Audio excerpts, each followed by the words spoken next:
Hey guys, I'm Dov, and today I'm back with more Total War Warhammer 2 online action. As you can see from the Star Dragon and the Necro Sphinx, we're going to be doing a 2v2 today. Myself and Black Iron Battles going to be taking on two Vampire Counts opponents. We've got the High Elves and the Tomb Kings working together to take on the other undead, the nastier undead. I guess you could argue the Tomb Kings are sort of a neutral-ish faction. It's hard to say anyone in the Warhammer world is actually neutral, but I guess they're not necessarily truly evil. I guess there's an argument to be made that the Vampire Counts aren't necessarily truly evil anyway, but I digress. Anyway, let's go to the army compositions. We've got a Prince up on a Star Dragon leading my force, a High Mage, then I've taken the front line, so we've got 6 units of Spearmen, 3 Phoenix Guard. In addition to the heroic units, we've got a Phoenix, of course the Prince and the High Mage. And yeah, that's pretty much it for my force. And then Black Iron has brought the rest of the army, mainly the ranged units. So he's got 3 units of Ushabti Great Bows, one of which is the Regiment of Renown, and 3 units of Skeleton Archers, again, one of which is the Regiment of Renown. He's also got a couple of Nehekar Horsemen out on the side, just to be a nuisance. His leadership corps is Cetra the Imperishable on a horse here, which I know some of you lore guys are going to freak out about, but let's go ahead and take a look. He's got Incantation Protection and Incantation of Cursed Blades. Great spell loadout, Wrath of Petra, all the rest of his stuff, My Will Be Done, and so forth. At least I think it's My Will Be Done. I may be Unyielding Will, actually, is the special one for him. Tomb Prince as well. He's got Tomb Strike, Guardian, and Blade of Setep.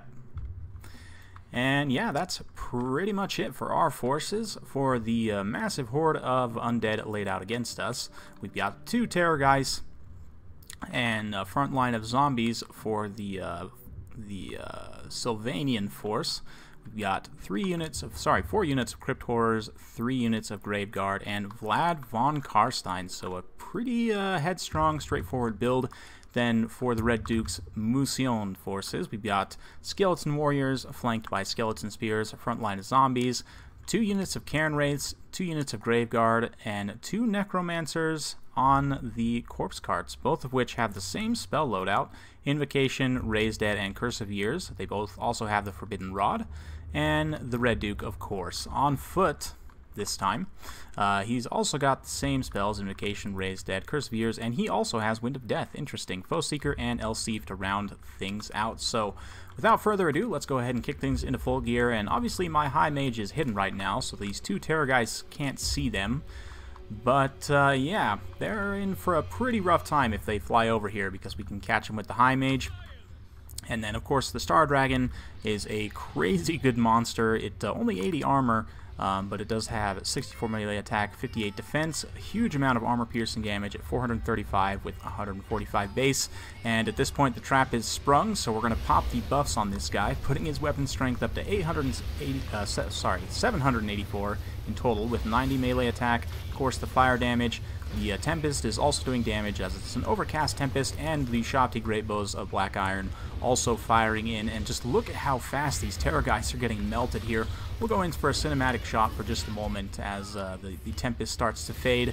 The Dragon's still getting attacks, and each attack that the Dragon gets is going to be devastating to these Terrorgeists, and they just can't heal through this much damage. So the 2 Terrorgeists are pretty much going to be sacrificed before the battle even starts. So yeah, you definitely want to check for High Mages against the High Elves, definitely.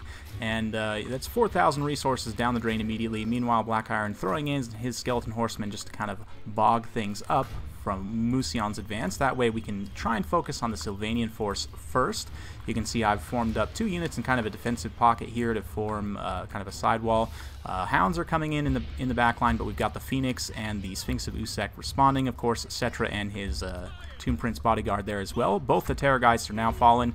Did cost us quite a bit of damage on the Star Dragon, but we have the High Mage to heal the Star Dragon.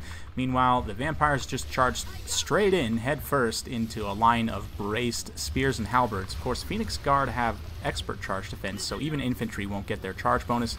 Yeah, these Crypt Horrors are going to suffer pretty badly in this combat. They're definitely not going to want to fight Phoenix Guard, or even Spearmen for that matter. The Spearmen will definitely lose to Grave Guard, although it will take them some time to go down. Meanwhile, Star Dragon starting to unleash some breaths on this Necromancer here, and then we're going to try and charge down and finish off that Corpse Cart to get rid of the healing and so on. Meanwhile, the rest of the Musion force kind of biding its time here. The Skeleton Horsemen were just finished off, so more of this force needs to get around here, and he's got quite a bit of infantry just kind of standing around here. If he were to press the advance, I really only have this Spearman here, so he could fix that Spearman in place and then go all the way around and collapse on these Archers, who are just melting these Crypt Horrors in the front line. Just the volume of fire from Skeleton Archers is pretty real, so they're definitely getting in there, doing some nice damage. The Ushapti Greatbows are firing into more high-value targets over on this side. The Phoenix has dropped down and is starting to deal with the Can Race. Of course, since it has magic attacks, it'll be a natural counter. Star Dragon starting to cycle back up in the air because the Red Duke is slapping its tail. The Elseef and everything dropped, so I don't want to be in that situation. Meanwhile, the Sphinx is also kind of anchoring this line. You can see it's tied up a lot of these units, allowing my Phoenix Guard and Spearmen to deal with these zombies and other units a little bit more easily, although they are surrounded. They are just surrounded by zombies, and Can Wraiths have terrible combat stats, so they're going to really struggle to make contact with Phoenix Guard, although they do have armor piercing and magic damage to circumvent the armor and physical resistance that Phoenix Guard have. Again, they just, their combat stats are so poor that they're not going to be able to make contact there. You can see in the back line, these Black Knights have gotten around and got into the Skeleton Archers. Nice thing about Skeleton Archers, though, is that they're undead, so they don't necessarily break. They'll just start crumbling. Because the Tomb Kings have some healing, they're going to get healed. Meanwhile, this flank for me is starting to collapse a little bit, or the center rather. One unit of Spearmen is gone, and some Vampire units are starting to push through in this flank. In particular, Vlad himself and a couple units of Crypt Horrors have pushed through and inundated this Ushapti Greatbow, who's got some extra physical resistance for the moment. Meanwhile, this unit of Phoenix Guard starting to get surrounded by Graveguard and Crypt Horrors, so things will start to turn against them. Spearmen holding out valiantly. This unit of Phoenix Guard cutting its way through Graveguard, no problem. Phoenix Guard, because they have such good combat stats, are good even against mid-tier armored infantry. I would call Graveguard mid-tier. They're about, what, 750, so yeah. Enemies like them, the Phoenix Guard will excel against. Even though they're more meant as an anti-large unit, obviously, they can still fill both roles relatively well. The Red Duke's going to be trying to push through and get in on this Sphinx of Usek, but again, a lot of the forces of Musion just kind of hanging back at this point. This Graveguard should at the very least try and get in and around on the flank of somebody, but the Black Knight's doing a good job still keeping this back line tied up, although my High Mage is perfectly safe. It may be worth going after the High Mage, although who's to say, maybe also more worth tying down these bows. Ushapti Greatbows, despite the fact that they're fighting zombies. Were they firing? It looked like a couple of them might have been firing there, but yeah. Phoenix is back up in the air. We're going to come over and try and spring Cetra loose with some flaming Phoenix feces, of course. They're going to be dropped in here to try and clear out some of this chaff a little bit quicker, and we're going to go do the same over on this side, where I just lost another unit of Spearmen that had regrouped, came back in the fight, and then routed again. But this other Spearman and Phoenix Guard are still holding out for the moment, so we're going to try and give them some support with a airstrike from the Phoenix there. Star Dragon came down into this center pocket here to try and finish off some of these Crypt Horrors who are at their healing cap or close to. Vlad himself is going to be hard to kill, so we're going to just ignore him for the time being. Cetra, though, for Black Iron, is going to be going after Vlad and trying to start to get some damage done. You do need to start to eat up Vlad's healing cap over time. Otherwise, it can be really hard to take him down in the late game, but the balance power already starting to turn in our favor. Of course, the loss of those two Terrorgeists early on was pretty backbreaking for the Vampires, and this is two of the matchups that, in my opinion, are a little bit rough for the Vampires. The Tomb Kings and the High Elves both have a lot of really good answers. They have big monsters that do a lot of armor piercing and also fire damage, which means that your typical counter, which is the Terrorgeist, and other regenerating units for that matter, like the Varix Reavers, you know, any Sternsmen even, any regenerating unit with the standard regeneration trait is going to be subject to that. So yeah, it's both are pretty rough matchups. They are winnable, certainly.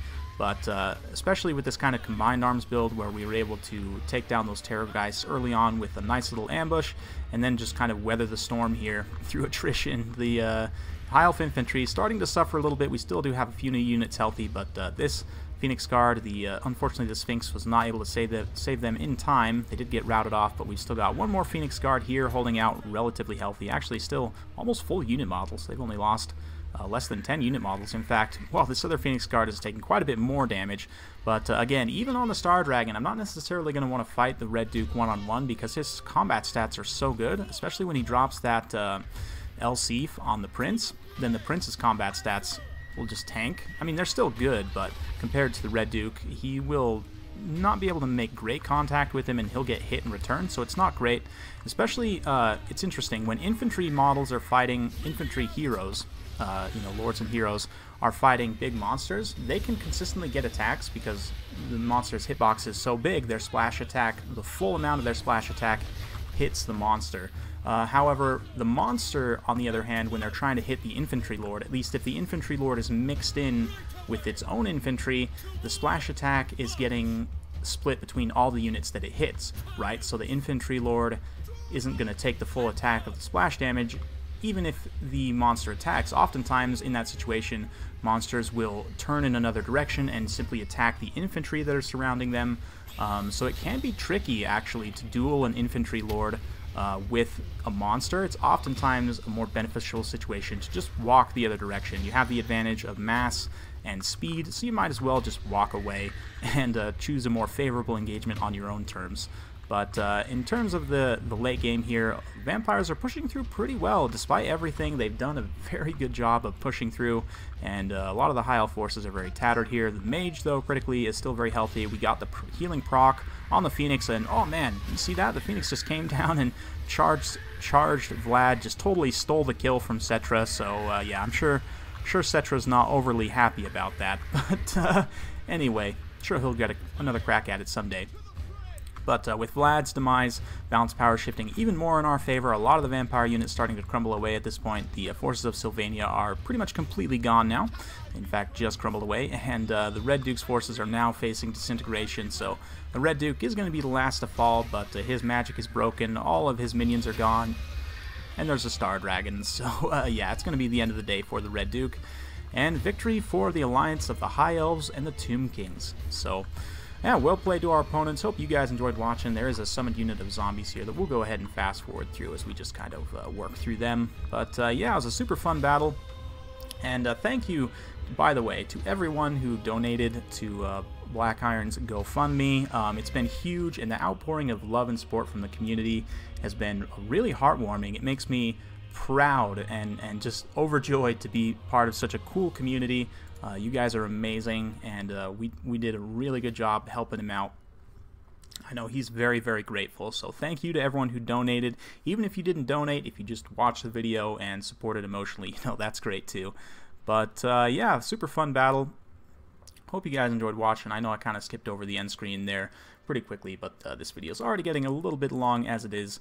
And yeah, hope you all enjoyed. If you do like this kind of content, feel free to like, subscribe, hit that bell notification button, so every time I upload a new video, you'll be notified. Thank you once again for watching, and we'll see you next time.